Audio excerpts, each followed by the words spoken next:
ದಿನದ ದಿನ ಮಕ್ಕಳ ಶಿಕ್ಷಣವನ್ನು ಹಾಳಾಗಬಾರದು. ಮಕ್ಕಳು ಕಲಿತಾ ಇರಬೇಕು, ಮಕ್ಕಳು ಶಾಲೆ ಇರಬೇಕು, ಅಕ್ಷರ ಜ್ಞಾನವನ್ನು ಕಲಿ ಅಂತಕ್ಕಂಥ ನಿಟ್ಟಿನಲ್ಲಿ ನೀವೆಲ್ಲರೂ ನಿಮ್ಮ ಕ್ಯಾಂಪಸ್ಗಳಲ್ಲಿ ಮಾಡಿ ಅಂತಕ್ಕಂಥ ಮಾತನ್ನು ನಿಮಗೋಸ್ಕರ ಹೇಳಿರ್ತಕ್ಕಂಥ ಬಸವಲಿಂಗ ಪಟ್ಟದೇವರ ಮಕ್ಕಳೇ. ಹೀಗಾಗಿ ಬಸವಲಿಂಗ ಪಟ್ಟದೇವರ ಬಗ್ಗೆ ನಾನು ಹೇಳಲಿಕ್ಕೆ ನನಗೆ ಬಹಳ ಖುಷಿ ಅನಿಸ್ತದೆ. ಯಾಕೆ ಅಂತಂದ್ರೆ ಈ ಭಾಗದಲ್ಲಿ, ಕಲ್ಯಾಣ ಕರ್ನಾಟಕ ಭಾಗದಲ್ಲಿ ಬಾಲ್ಕಿ ಹಿರೇಮಠದ ಪೂಜ್ಯ ಹಿರಿಯ ಗುರುಗಳಾಗಿರ್ತಕ್ಕಂತಹ ಚನ್ನಬಸವ ಪಟ್ಟದೇವರು ಈ ಭಾಗದಲ್ಲಿ ಕನ್ನಡ ಭಾಷೆಯನ್ನು ಉಳಿಸಿ ಹೊರಗಡೆ ಉರ್ದು ಬೋರ್ಡ್ ಅನ್ನು ಹಾಕಿ ಒಳಗಡೆ ಕನ್ನಡ ಕಲಿಸಿರ್ತಕ್ಕಂಥ ಮಹಾನ್ ಸಂತರು, ಮಹಾನ್ ಮೇಧಾವಿಗಳಾಗಿರ್ತಕ್ಕಂಥ ಚನ್ನಬಸವ ಪಟ್ಟದೇವರು. ಚನ್ನಬಸವ ಪಟ್ಟದೇವರ ಶ್ರೀಮಠಕ್ಕೆ ಒಬ್ಬ ಸೂಕ್ತ ಉತ್ತರಾಧಿಕಾರಿ ಬೇಕಾಗ್ತದೆ. ಅಂಥ ಒಂದು ಪ್ರಸಂಗದಲ್ಲಿ ನಮ್ಮ ಕರ್ನಾಟಕದ ಈ ಔರಾದ್ ಪಟ್ಟಣದ ನೆರೆಯ ರಾಜ್ಯವಾಗಿರ್ತಕ್ಕಂತಹ ತೆಲಂಗಾಣ ರಾಜ್ಯದ ನಾರಾಯಣ್ ಖೇಡ್ ಜಿಲ್ಲೆಯ ಸಂಗಾರೆಡ್ಡಿ ತಾಲೂಕಿನ ಒಂದು ಪುಟ್ಟ ಗ್ರಾಮ ಮಕ್ಕಳೇ, ಅದು ನಾಗೂರ್ ಗ್ರಾಮದಲ್ಲಿ ಆಗಸ್ಟ್ 25, 1950 ಶಿವರಾಜ್ ಅಂತಕ್ಕಂಥ ಬಾಲಕ ತಾಯಿ ಭಾಗೀರಥಿ, ತಂದೆ ರಾಜಪ್ಪ ದಂಪತಿಗಳ ಮಗನಾಗಿ ಅವರ ಉದರದಲ್ಲಿ ಜನಿಸುತ್ತಾನೆ. ಮೂಲ ಹೆಸರು ಶಿವರಾಜ. ಆರಂಭಿಕ ಜೀವನ ನಾವು ನೋಡುವಾಗ ಅಲ್ಲಿನ ನಾಗೂರ್ ಗ್ರಾಮ ಬಹುತೇಕ ಅಲ್ಲಿ ಕನ್ನಡ ಭಾಷೆಯ ಪ್ರಭಾವ ಹೆಚ್ಚಾಗಿತ್ತು. ಆ ಗ್ರಾಮದ ಒಂದು ಪ್ರತಿಷ್ಠಿತ ಮನೆತನವೇ ಅದು ಕಾಡೋದೆ ಅಂತಕ್ಕಂಥ ಮನೆತನ. ಅದಕ್ಕಾಗಿ ಬಾಲಕ ಶಿವರಾಜನ ಆರಂಭಿಕ ಶಿಕ್ಷಣ ಆ ನಾಗೂರ್ ಗ್ರಾಮದ ಸರ್ಕಾರಿ ಶಾಲೆಯಲ್ಲಿ ಅವರು ಶಿಕ್ಷಣ ಪಡಿತಾರೆ. ಮಕ್ಕಳೇ, ಸರ್ಕಾರಿ ಶಾಲೆಯಲ್ಲಿ ಕಲಿಬೇಕಾದ್ರೆ ಅವರಿಗೆ ಅಷ್ಟೊಂದು ಶಿಕ್ಷಣದ ಜ್ಞಾನ ಸಿಗದೇ ಇದ್ದಾಗ ಒಬ್ಬ ಖಾಸಗಿ ಶಿಕ್ಷಕರ ಹತ್ತಿರ, ಟ್ಯೂಷನ್ ಮಾಸ್ಟರ್ ಅಂತೀವಲ್ಲ, ಖಾಸಗಿ ಶಿಕ್ಷಕರ ಹತ್ತಿರ ಅವರು ದಿನಾಲು ಅಧ್ಯಯನ ಮಾಡಿಕ್ ಹೋಗ್ತಾರೆ. ಖಾಸಗಿ ಶಿಕ್ಷಕ ಹತ್ತಿರ ಅಲ್ಲಿ ಜ್ಞಾನವನ್ನು ಪಡೆದುಕೊಂಡು ಮನೆಯಲ್ಲಿ ತಾಯಿಯ ಒಂದು ಸಂಸ್ಕಾರ, ಗುರುಗಳ ಒಂದು ಆಶೀರ್ವಾದದಿಂದ ಮುಂದೆ ಶಿವರಾಜ ಬಾಲಕ ಪ್ರಾಥಮಿಕ ಶಿಕ್ಷಣ ಗ್ರಾಮದಲ್ಲಿ ಮುಗಿಸಿಕೊಂಡು ಮಾಧ್ಯಮಿಕ ಶಿಕ್ಷಣಕ್ಕಾಗಿ ಔರಾದ್ಗೆ ಬರ್ತಾರೆ. ಔರಾದ್ ಈ ಪಟ್ಟಣ ನಿಮ್ಗೆ ಗೊತ್ತಿರಬೇಕು. ಬಾಲ್ಕಿ ಪೂಜ್ಯ ಶ್ರೀಗಳು ಅಂದ್ರೆ ಚನ್ನಬಸವ ಪಟ್ಟದೇವರು, ಬಸವಲಿಂಗ ಪಟ್ಟದೇವರು ಜೊತೆಗೆ ಗುರುಬಸವ ಪಟ್ಟದೇವರಿಗೆ ಜನ್ಮ ನೀಡಿರ್ತಕ್ಕಂಥ ಪುಣ್ಯ ಭೂಮಿ ಔರಾದ್. ಹೀಗೆ ಔರಾದಿಗೆ ಬಂದಿರತಕ್ಕಂಥ ಇಲ್ಲಿಯೇ ಸರ್ಕಾರಿ ಮಾಧ್ಯಮಿಕ ಶಾಲೆಯಲ್ಲಿ ಶಿಕ್ಷಣ ಕಲಿಬೇಕಾದ್ರೆ ಬಾಲಕ ಶಿವರಾಜನ ಕುಟುಂಬ ಅಷ್ಟೊಂದು ಶ್ರೀಮಂತಿಕೆ ಕುಟುಂಬ ಆಗಿರಲಿಲ್ಲ, ತೀರಾ ಬಡು ಕುಟುಂಬ. ಅದಕ್ಕಾಗಿ ಹೆತ್ತ ತಂದೆ ತಾಯಿಗಳು, ತಾಯಿಯಾಗಿರ್ತಕ್ಕಂಥ ಭಾಗೀರಥಿ, ತಂದೆಯಾಗಿರ್ತಕ್ಕಂಥ ರಾಚಪ್ಪ ಮಗನಿಗೆ ಶಿಕ್ಷಣ ಕೊಡಬೇಕು ಅಂತ 3 ಮಕ್ಕಳೊಂದಿಗೆ ಔರಾದ್ ಪಟ್ಟಣಕ್ಕೆ ಬಂದು ಇಲ್ಲಿ ವಾಸ ಮಾಡ್ತಾರೆ. ಇಲ್ಲಿ ವಾಸ ಮಾಡಿ ತನ್ನ ಕುಟುಂಬದ ನಿರ್ವಹಣೆಗಾಗಿ, ತನ್ನ ಬದುಕಿಗಾಗಿ, ಮಕ್ಕಳ ಶಿಕ್ಷಣಕ್ಕಾಗಿ ಒಂದು ಪುಟ್ಟ ಕಿರಣ ಅಂಗಡಿಯನ್ನು ಪ್ರಾರಂಭ ಮಾಡ್ತಾರೆ. ಆ ಕಿರಣ ಅಂಗಡಿಯನ್ನು ಪ್ರಾರಂಭ ಮಾಡಿ ಅವರ ಬದುಕನ್ನು ನಿರ್ವಹಿಸ್ತಾರೆ. ಆದರೂ ಸಹ ಖರ್ಚು ವೆಚ್ಚಗಳು ಜಾಸ್ತಿ ಇದ್ದ ಕಾರಣ ತಾಯಿ ಭಾಗೀರಥಿ ಮಕ್ಕಳ ಶಿಕ್ಷಣಕ್ಕಾಗಿ, ಮಗನ ಶಿಕ್ಷಣಕ್ಕಾಗಿ ತನ್ನ ಮೈಮೇಲಿನ ಒಡವೆಗಳನ್ನು ಮಾರಾಟ ಮಾಡಿ ಮನೆಯಲ್ಲಿ ಏನೆಲ್ಲ ಸಾಮಗ್ರಿಗಳು ಬೇಕಾಗಿತ್ತು, ಮಗುವಿಗೆ ಶಿಕ್ಷಣ ಫೀಸ್ ಬೇಕಾಗಿತ್ತು, ಅದನ್ನು ಕಟ್ತಾರೆ. ಹೀಗಾಗಿ ಇಲ್ಲಿ ಶಿವರಾಜ ಬಾಲಕ ಇದೇ ಔರಾದ್ ಪಟ್ಟಣದಲ್ಲಿ 9ನೇ ತರಗತಿ ಅಧ್ಯಯನ ಮಾಡುವಾಗ ಅಮರೇಶ್ವರ ದೇವಾಲಯ, ಔರಾದ್ ಪಟ್ಟಣದ ಆರಾಧ್ಯ ದೇವರಾಗಿರ್ತಕ್ಕಂಥ ಅಮರೇಶ್ವರ ದೇವಾಲಯದಲ್ಲಿ ಅಲ್ಲಿ ಶ್ರಾವಣ ಮಾಸದಲ್ಲಿ ಪ್ರವಚನ ನಡೀತಾ ಇತ್ತು. ಪ್ರವಚನಕ್ಕೆ ಬಾಲಕನಾಗಿರ್ತಕ್ಕಂತಹ ಶಿವರಾಜ ಅಲ್ಲಿಗೆ ಹೋಗಿದ್ದ.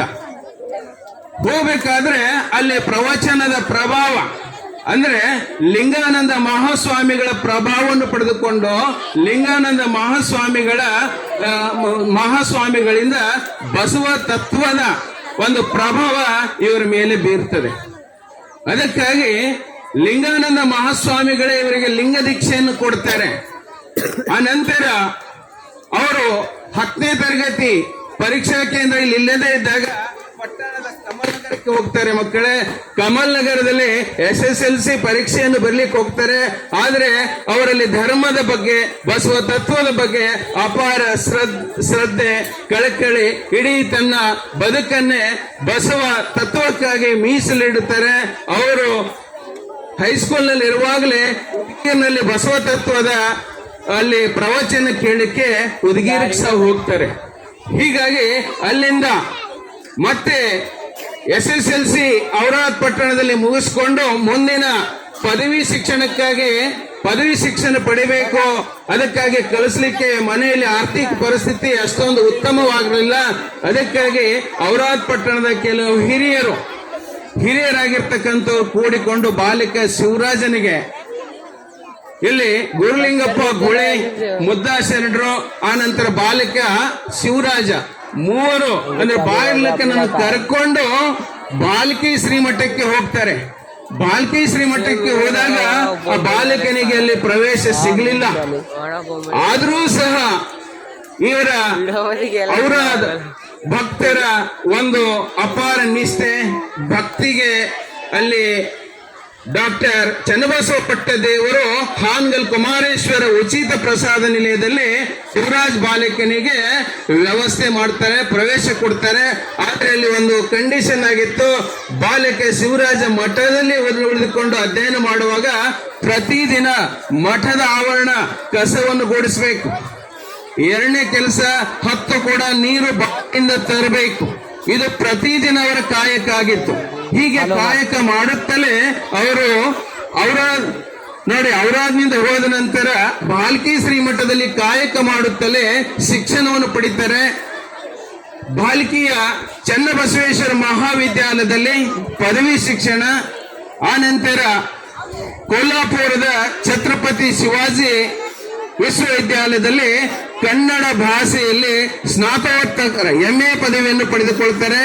ಆ ನಂತರ ಪೂಜ್ಯ ಶ್ರೀಗಳ ಒಂದು ನಿಷ್ಠೆ, ಅಪಾರವಾದ ಭಕ್ತಿ, ಅದರ ಜೊತೆಗೆ ಡಾಕ್ಟರ್ ಲಿಂಗೈಕ್ಯ ಚನ್ನಬಸವ ಪಟ್ಟದೇವರು ಪೂಜ್ಯ ಇಲ್ಲಿ ಶಿವರಾಜ್ ಅಂತಕ್ಕಂಥ ಬಾಲಕನಿಗೆ ಸೂಕ್ತವಾದ ಶ್ರೀಮಠದ ಉತ್ತರಾಧಿಕಾರಿಯನ್ನಾಗಿ ಅವರು ಘೋಷಣೆ ಮಾಡ್ತಾರೆ. 1975ನೇ ತಾರೀಕಿನಂದು ಬಸವ ಜಯಂತಿಯ ದಿನ ಶಿವರಾಜ್ ಬಾಲಕನಿಗೆ ಅಲ್ಲಿ ಡಾಕ್ಟರ್ ಲಿಂಗೈಕ್ಯ ಚನ್ನಬಸವ ಪಟ್ಟದೇವರು ಜಂಗಮ ದೀಕ್ಷೆಯನ್ನು ನೀಡಿ ಬಾಲ್ಕಿ ಹಿರೇಮಠದ ಪೀಠಾಧಿಕಾರಿಗಳನ್ನಾಗಿ ಅವರು ನೇಮಿಸ್ತಾರೆ. ಬಾಲ್ಕಿಯ ಪೀಠಾಧಿಕಾರಿಗಳಾಗಿರ್ತಕ್ಕಂತಹ ಪರಮ ಪೂಜ್ಯ ನಾಡೋಜ ಬಸವಲಿಂಗ ಪಟ್ಟದೇವರು ಸದಾ ಹಗಲಿರುಳೆನ್ನದೆ ನಿರಂತರವಾಗಿ ಶರಣ ಸಂಸ್ಕೃತಿ, ಕಾಯಕ, ದಾಸೋಹ, ಲಿಂಗ ಪೂಜೆ, ಅದರ ಜೊತೆಗೆ ಬಾಲ್ಕಿ ಶ್ರೀಮಠದ ಅಂದಿನ ಪರಿಸ್ಥಿತಿ ಅಷ್ಟೊಂದು ಉತ್ತಮವಾಗಿರಲಿಲ್ಲ. ಆದರೆ ಹಿಂದೆ ಚನ್ನಬಸವ ಪಟ್ಟದೇವರು ಸ್ಥಾಪಿಸಿರ್ತಕ್ಕಂಥ 1956ರ ಶಾಂತಿವರ್ಧಕ ಶಿಕ್ಷಣ ಸಂಸ್ಥೆ ಇವರ ಕೈ ತಪ್ಪಿದಾಗ ಪರ್ಯಾಯವಾಗಿ 1992ರಲ್ಲಿ ಪೂಜ್ಯ ಬಸವಲಿಂಗ ಪಟ್ಟದೇವರು ಹಿರೇಮಠ ಸಂಸ್ಥಾನ ವಿದ್ಯಾಪೀಠ ಟ್ರಸ್ಟ್ ಬಾಲ್ಕಿ ಅಂತಕ್ಕಂಥದ್ದನ್ನು ಸ್ಥಾಪನೆ ಮಾಡಿ ಇವತ್ತು ಆರಂಭದಲ್ಲಿರ್ತಕ್ಕಂಥ ಈಗ ತಾನೇ ಮಕ್ಕಳು ಹೇಳಿದ್ದಾರೆ, 2 ಶಿಕ್ಷಕರು 40 ಜನ ಮಕ್ಕಳಿಂದ ಇವತ್ತು ಹಿರೇಮಠ ಸಂಸ್ಥಾನ ವಿದ್ಯಾಪೀಠ 20,000ಕ್ಕೂ ಹೆಚ್ಚು ವಿದ್ಯಾರ್ಥಿಗಳು ಈ ಸಂಸ್ಥೆಯಲ್ಲಿ ಅಧ್ಯಯನ ಮಾಡ್ತಾ ಇದ್ದಾರೆ. 1000ಕ್ಕಿಂತ ಹೆಚ್ಚು ಶಿಕ್ಷಕರು ಇಲ್ಲಿ ಕರ್ತವ್ಯವನ್ನು ನಿರ್ವಹಿಸ್ತಾ ಇದ್ದಾರೆ. ಹೀಗಾಗಿ ಹಿರೇಮಠ ಸಂಸ್ಥಾನ ವಿದ್ಯಾಪೀಠ ಶೈಕ್ಷಣಿಕ ಕ್ಷೇತ್ರದಲ್ಲಿ ಇವತ್ತು ಕಲ್ಯಾಣ ಕರ್ನಾಟಕ ಅಷ್ಟೇ ಅಲ್ಲ, ಇಡೀ ರಾಷ್ಟ್ರ ಮಟ್ಟದಲ್ಲಿ ನಮ್ಮ ಶಾಲೆಯ, ನಮ್ಮ ಸಂಸ್ಥೆಯ ಮಕ್ಕಳು ಇವತ್ತು ಕೀರ್ತಿ ಪಟಾಕಿಯನ್ನು ಹಾರಿಸ್ತಾ ಇದ್ದಾರೆ. ಯಾಕಂತಂದ್ರೆ ಇಲ್ಲಿ ಎಲ್ಲಾ ಕ್ಷೇತ್ರಗಳಲ್ಲಿ IIT ಹೋಗ್ಲಿ, ವೈದ್ಯಕೀಯ ಕ್ಷೇತ್ರ ಹೋಗ್ಲಿ, ಇಂಜಿನಿಯರಿಂಗ್ ಹೋಗ್ಲಿ, ಎಲ್ಲಾ ಕ್ಷೇತ್ರಗಳಲ್ಲಿ ನಮ್ಮ ಸಂಸ್ಥೆಯ ಶಾಲೆಯ ಮಕ್ಕಳು ಅಪಾರವಾದ ಒಂದು ಸಾಧನೆಯನ್ನು ಮಾಡಿದ್ದಾರೆ. ಅದಕ್ಕೆಲ್ಲ ಕಾರಣ ಬಸವಲಿಂಗ ಪಟ್ಟದೇವರ ಒಂದು ದೂರದೃಷ್ಟಿ. ಈ ಕಲ್ಯಾಣ ಕರ್ನಾಟಕ ಬೆಳಿಬೇಕಾದ್ರೆ ಅದು ಶಿಕ್ಷಣದಿಂದ ಮಾತ್ರ ಸಾಧ್ಯ. ಬಡ ಮಕ್ಕಳು, ದೀನರು, ಅನಾಥರು, ಕೆಳವರ್ಗದವರು ಇವರೆಲ್ಲರ ಉದ್ಧಾರ ಆಗಬೇಕಾದ್ರೆ ಅದು ಶಿಕ್ಷಣದಿಂದ ಮಾತ್ರ ಸಾಧ್ಯ. ಅವರ ದೂರದೃಷ್ಟಿಯಿಂದ ಇವತ್ತು ಕಲ್ಯಾಣ ಕರ್ನಾಟಕ ಉಜ್ವಲವಾಗಿ ನಾವೆಲ್ಲರೂ ಬೆಳಿಲಿಕ್ಕೆ ಪೂಜ್ಯ ಗುರುಗಳೇ ಕಾರಣ. ಅದಕ್ಕಾಗಿ ಡಾಕ್ಟರ್ ಬಸವಲಿಂಗ ಪಟ್ಟದೇವರು ಅಷ್ಟೇ ಅಲ್ಲ, ಬಸವ ತತ್ವ ಕಲ್ಯಾಣ ಕರ್ನಾಟಕ, ಮಹಾರಾಷ್ಟ್ರ, ತೆಲಂಗಾಣ, ಆಂಧ್ರ ಪ್ರದೇಶ, ದೇಶ ವಿದೇಶಗಳಲ್ಲಿ ಬಸವ ತತ್ವ ಪ್ರಸಾರ ಮಾಡ್ತಾರೆ. ಸುಮಾರು 43 ಕೃತಿಗಳನ್ನು, ಶರಣ ಸಾಹಿತ್ಯವನ್ನು ಸ್ವತಃ ಅವರೇ ಬರೀತಾ ಇದ್ದಾರೆ. ಹೀಗಾಗಿ ಬಸವಲಿಂಗ ಪಟ್ಟದೇವರು ಒಬ್ಬ ಶ್ರೇಷ್ಠ ಚಿಂತಕರು, ಸಾಹಿತಿಗಳು. ಶಿಕ್ಷಣ ಕ್ಷೇತ್ರದಲ್ಲಿ ಅಪಾರವಾದ ಅವರದೇ ಆಗಿರ್ತಕ್ಕಂಥ ಕೊಡುಗೆ ಈ ಕಲ್ಯಾಣ ಕರ್ನಾಟಕದಲ್ಲಿ ಇದೆ. ಯಾಕಂತಂದ್ರೆ ಕರ್ನಾಟಕದಲ್ಲಿ ಲಿಂಗಾಯತ ಮಠಗಳಲ್ಲಿ ಅನೇಕ ಮಠಗಳು ಈ ಶಿಕ್ಷಣ ಸಂಸ್ಥೆಗಳನ್ನು ನಾವು ಸ್ಥಾಪಿಸಿದ್ದೇವೆ. ಆದರೂ 1990ರಲ್ಲಿ ಹಿರೇಮಠ ಸಂಸ್ಥಾನ ಕೆಲವೇ 25 ವರ್ಷಗಳಲ್ಲಿ ಅದ್ಭುತವಾದ ಸಾಧನೆ ಮಾಡಿದ್ದೆ. ಬರುವ ದಿನಗಳಲ್ಲಿ ಇಡೀ ಭಾರತ ದೇಶವೇ ಈ ಕಲ್ಯಾಣ ಕರ್ನಾಟಕದ ಹಿರೇಮಠ ಸಂಸ್ಥಾನದ ಇಲ್ಲಿ ವಿದ್ಯಾರ್ಥಿಗಳು ಅಧ್ಯಯನ ಮಾಡ್ತಾರೆ. ಅದಕ್ಕಾಗಿ ಮಕ್ಕಳೇ, ಬಸವಲಿಂಗ ಪಟ್ಟದೇವರ ಸಾಧನೆ, ಸಾಂಸ್ಕೃತಿಕ ಸಾಹಿತ್ಯ, ಕನ್ನಡ ಭಾಷೆ, ನೆಲ ಜಲ ಆಸ್ತಿ ಎಲ್ಲ ನಾಡು ನುಡಿಗಾಗಿ ಸದಾ ಅವರು ಹಗಲಿರುಳು ಎನ್ನದೆ ಶ್ರಮಿಸ್ತಾ ಇದ್ದಾರೆ. ಅಂಥ ಪೂಜ್ಯರ ಈ ಹುಟ್ಟು ಹಬ್ಬದ ಸವಿ ಸಂದರ್ಭದಲ್ಲಿ ನಾವು ನೀವೆಲ್ಲರೂ ಏನಾದರೂ ತ್ಯಾಗ ಮಾಡಬೇಕಾದ್ರೆ ಪೂಜ್ಯರು ನಿಮ್ಮಿಂದ ಹಣ ಕೇಳ್ತಾ ಇಲ್ಲ, ಪೂಜ್ಯರು ನಿಮ್ಮಿಂದ ಏನು ಕೇಳ್ತಾ ಇಲ್ಲ. ಪೂಜ್ಯರ ಆಸೆ ಅಷ್ಟೇ, ನನ್ನ ಸಂಸ್ಥೆ, ನಮ್ಮ ಶಾಲೆಯಲ್ಲಿ ಕಲಿತಕ್ಕಂತ ಮಕ್ಕಳು ಮಹಾನ್ ವ್ಯಕ್ತಿಗಳಾಗಿರ್ಬೇಕು, ಒಬ್ಬ ಸತ್ ಪ್ರಜೆಗಳಾಗಿರ್ಬೇಕು. ಹೆತ್ತ ತಂದೆ ತಾಯಿಗಳಿಗೂ, ಸಮಾಜಕ್ಕೂ, ಸಂಸ್ಥೆಗೂ, ಗುರುಗಳಿಗೂ ಕೀರ್ತಿ ತರ್ತಕ್ಕಂಥ ಕೆಲಸ ತಾವೆಲ್ಲರೂ ಮಾಡ್ತಾರೆ ಅಂತಕ್ಕಂಥ ಮಾತನ್ನು ಹೇಳುತ್ತಾ, ಈಗಾಗಲೇ ಬಸವಲಿಂಗ ಪಟ್ಟದೇವರಿಗೆ ಅನೇಕ ಮಠಮಾನ್ಯಗಳು, ಸರ್ಕಾರಗಳು ಅನೇಕ ಪ್ರಶಸ್ತಿಗಳನ್ನು ಕೊಟ್ಟಿವೆ. ಕರ್ನಾಟಕ ರಾಜ್ಯೋತ್ಸವ ಪ್ರಶಸ್ತಿ, ಬಸವರತ್ನ ಪ್ರಶಸ್ತಿ, ನಾಡೋಜ ಪ್ರಶಸ್ತಿ, ಹೀಗೆ ಹಲವು ಪ್ರಶಸ್ತಿಗಳನ್ನು ಪಡೆದುಕೊಂಡಿರ್ತಕ್ಕಂಥ ಪೂಜ್ಯರು ನಮ್ಮೆಲ್ಲರ ಗುರುಗಳು.